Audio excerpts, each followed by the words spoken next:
Hello everyone and welcome to the channel. In this video, I will show you exactly how to cancel movie tickets in Bookmyshow.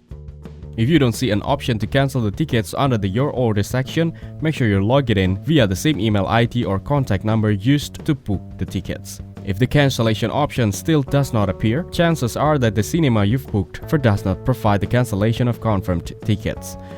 Whilst booking the tickets, just tap on the cinema name, and if you see cancellation available under available facilities, you're the lucky one. Also, you may check the email confirmation. It mentions if cancellation is available and the cutoff time.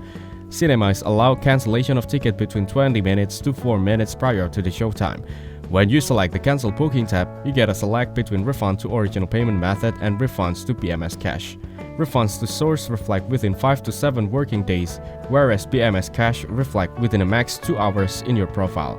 In case you have redeemed a gift voucher while booking and cancelled your ticket, the amount will be refunded to the same gift voucher. You may redeem it past 24 hours. Thank you everyone for watching. Hope you got some value. Make sure to like the video and subscribe to our channel. Leave a comment down below. See you in the next one.